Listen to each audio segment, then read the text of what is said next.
À tous, j'espère que vous allez bien. On se retrouve pour le brief du mardi 21 mai, il est 9h30. Aujourd'hui, on va parler donc des news économiques, du ratio long and short, du funding, open interest, des liquidations.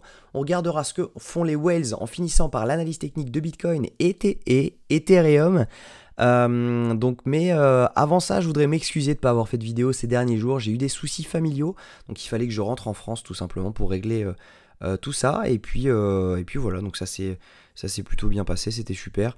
Et puis voilà, on va pouvoir reprendre les analyses tranquillement. Et puis voilà. Donc on peut commencer tout simplement. Hier, on a eu une news énorme sur Ethereum. Enfin, une rumeur. Donc c'est là où il faut faire attention. C'est là où il y a une grosse différence. C'est que c'est une rumeur, ce n'est pas une news. On n'achète pas ça là. Ça, on l'achète pas. Il fallait soit l'acheter ici en se disant ok, c'est la semaine prochaine qu'on va avoir potentiellement des validations d'ETF, mais maintenant arrêtez d'acheter de l'Ethereum, hein. On est beaucoup trop, voilà, c'était pas maintenant qu'il fallait, c'est pas maintenant qu'il faut l'acheter. Je vois tout le monde me demander si jamais il faut en acheter, etc. Non, l'Ether il s'achetait en bas, hein, il s'achetait ici l'Ether. Même peut-être ici à partir de 1500, etc. Mais là on est clairement en zone de prise de profit, donc faites attention quand même à ce que vous faites. On est en zone de rechargement de short. Donc clairement, moi je vois du 7000 $ sur Ethereum au maximum. Donc c'est un x2, ça reste très bien si jamais vous venez de la bourse. Mais voilà, en crypto, on n'est pas sur des performances énormes. Pareil, il n'y a pas de trade à prendre actuellement parce que on est sur une zone, une phase parabolique. On peut très bien ravaler la mèche si jamais l'ETF était invalidé. On peut très bien refaire une mèche comme ça et par contre là, tous les equal lows qu'on a laissés ici, on vient les chercher. Donc attention quand même avec Ethereum. Moi, j'ai pris quelques profits en spot sur Ethereum. Voilà, j'ai clôturé tous mes longs étant donné que tout a explosé. Je suis sur 17R. Donc sur 17R depuis ce mois-ci, là, donc depuis le 5 mai, donc plutôt pas mal. Le but c'est de battre mon record qui est de 19R. Je me partage tout sur le Discord, donc n'hésitez pas à le rejoindre. Mais voilà, sur Ethereum, moi je ferai vraiment attention parce qu'on est sur une rumeur, on n'est pas sur une news. La news, on va l'avoir le 23 et le 24.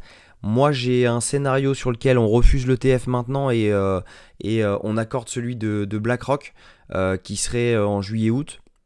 Donc voilà, moi je pense qu'on a plutôt ce scénario-là parce que quel serait l'intérêt pour les gros de valider celui de Vanek et ARK maintenant, alors que BlackRock, etc., ce sera au mois d'août. Ça leur laisserait trop de place. Moi, je pense que ça va être BlackRock qui va être validé en premier. Donc, on verra. Mais voilà, si jamais c'est le cas, la mèche va être ravalée complet.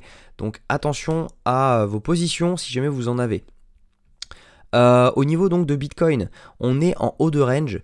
Donc, ça, c'est même chose, hein. On est pas encore sûr de casser à la hausse ce range. On est venu chercher la zone violette, donc la zone dont je parlais. On est venu donc tout simplement chercher ce bas de range. Ok, là on mèche pour liquider toutes les positions qu'il y avait là-dessous, ce qui était vraiment très clean. Derrière, on rebond fort, on revient chercher ce bas de range, donc ces liquidités qui sont là, on revient chercher cette zone de demande, et derrière on peut repartir. Donc nous on avait pris deux longues, on avait pris ce long là en bas de range. Hop, je peux enlever ça. On avait pris ce long juste ici en bas de range. Derrière, on avait pris profit sur la trend. Si je ne dis pas de bêtises, non, je crois que c'était. On avait pris profit ici. Moi, je suis re-rentré ici pour ressortir ici. Et celui-là, je ne l'ai pas eu. Ce pump-là, je ne l'ai pas eu parce que je faisais autre chose.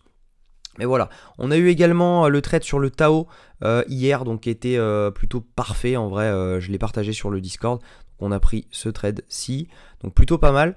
Donc on était sur un RR de 3 ou 4, je sais plus.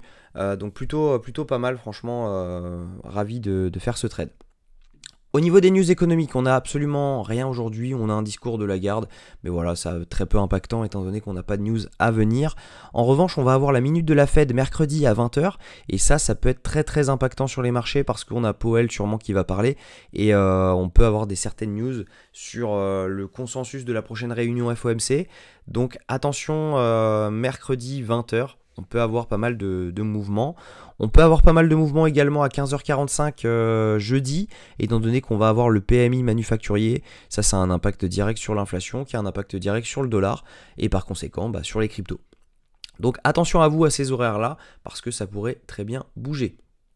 Au niveau du ratio long and short, on a une grosse augmentation du nombre de shorts sur le Bitcoin, mais sur Binance. Après, c'est pas vraiment ce qu'on voit quand on regarde les fundings, on va regarder ça ensemble.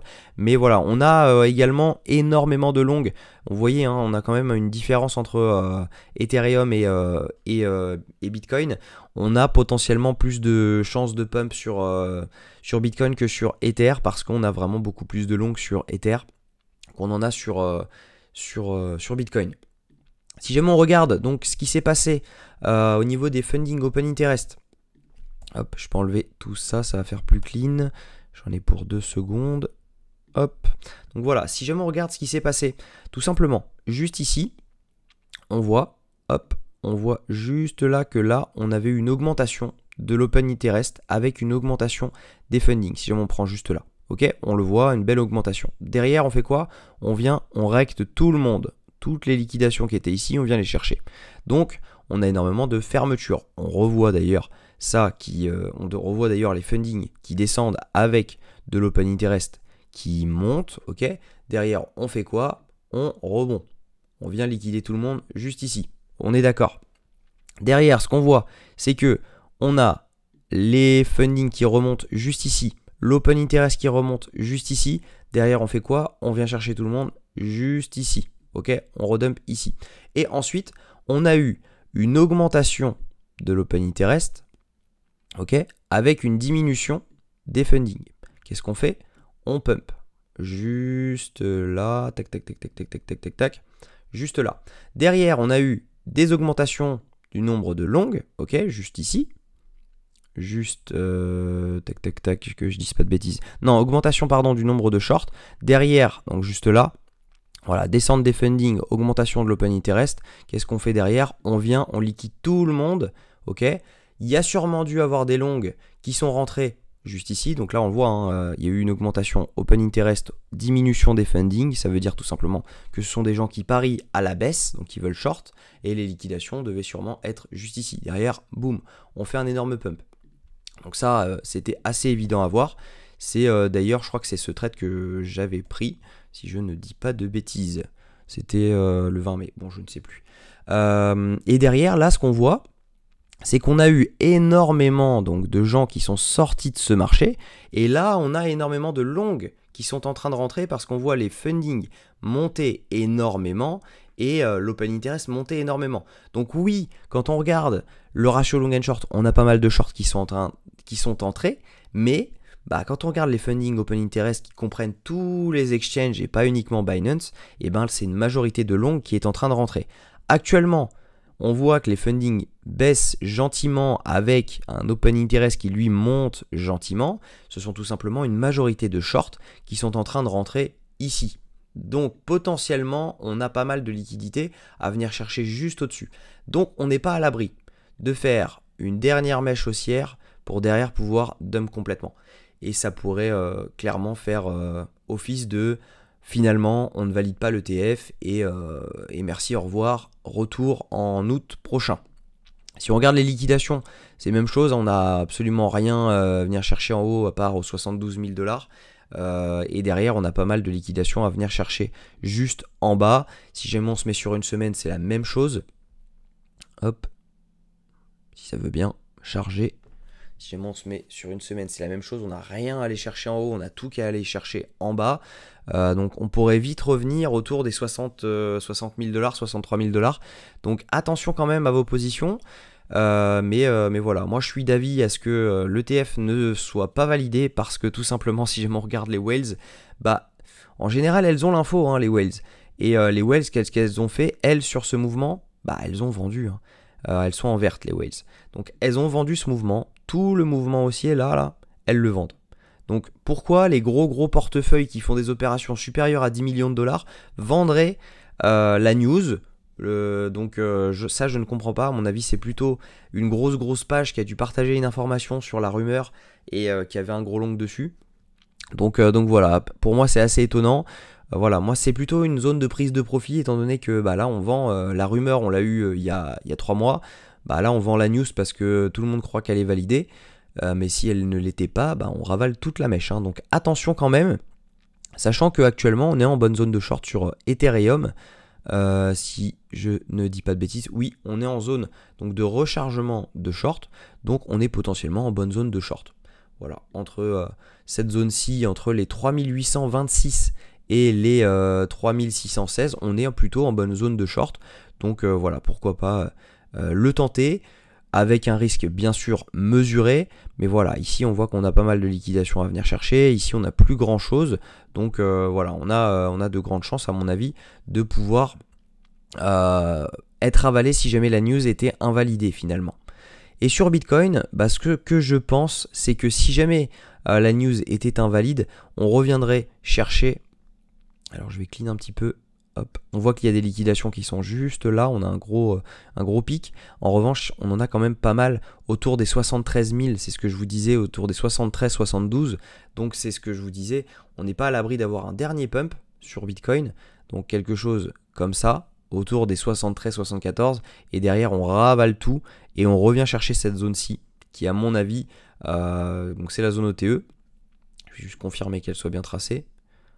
Hop, ouais, elle est bien tracée. Donc hop, ceci, ça c'était toujours une trend qui est valable.